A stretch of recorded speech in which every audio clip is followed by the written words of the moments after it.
If the Fed is having success in bringing down inflation, then bonds are the place to be.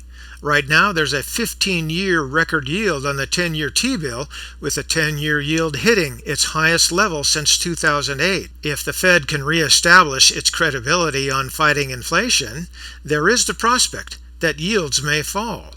This will have implications for everything from TLT to stocks and bonds. Still, there's a chance the 10-year Treasury could keep rising, so keep that in mind. But for now, let's just take a quick look at the 10-year Treasury.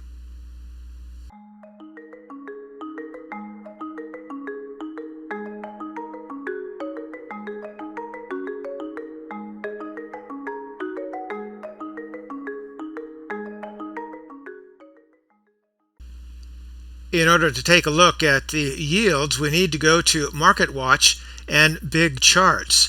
This is the monthly chart going back to 2006, and in the upper left you can see the symbol here if you want to take a look yourself. Now, looking at the price chart from 2006 all the way here to this point, yields effectively were dropping, but from this point here all the way up to the current level, it's been a steep, harsh ride up to 4.25%. Again, this is the US 10-year Treasury note. Now, let's take a look at the oscillators. Moving on down here, we can see the MAC, fast line in blue, and the slow line in red or dark. And you can see from this point here in mid-2020, we bottom based and headed on up. Now, we did hit a peak in the fast line at this point here, but that doesn't necessarily mean a peak in rates. As you saw, the current rates are about as high as they have been in a long time. So, as you can see here, the fast line is pretty much entangled with the slow line, slowly moving up. It's in an upward move, and then that means the price chart is going to continue on up.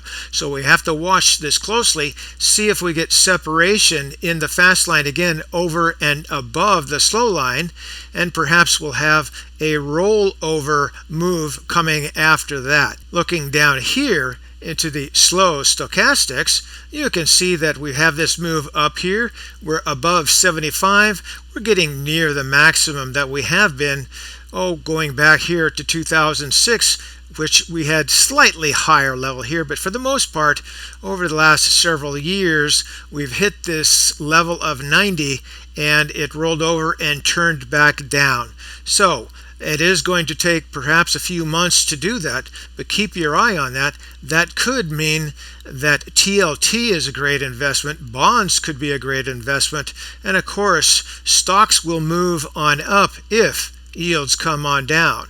Now, here into the Williams, you can see pretty much the same thing as the stochastics. We're heading up here, but it's not necessarily going to head down. I think it may stay elevated for a while. But as you can see in both the slow stochastics and the Williams, it only stays up here for a while. This has been about 3 years. Going back, this is say just over 2 years. This was maybe a year. And you'd have to go back perhaps further to see anything longer than that. And here into these stochastics, pretty much a year time frame here. If you string together this move and this move here, this was just over 2 years. And of course, stringing this together here is about 3 years. So we are on the outset of the longest time periods, at least within this time frame. So it may be looking for a move down within the next few months or so by these oscillators. Back up here to the price chart, and one last look. I'm not ready to bet on this yet, but I'm looking at it very closely, because if yields do fall, then that's going to make a lot of investments look good if you have the right timing. But remember, the risk is all yours. ChewDog out.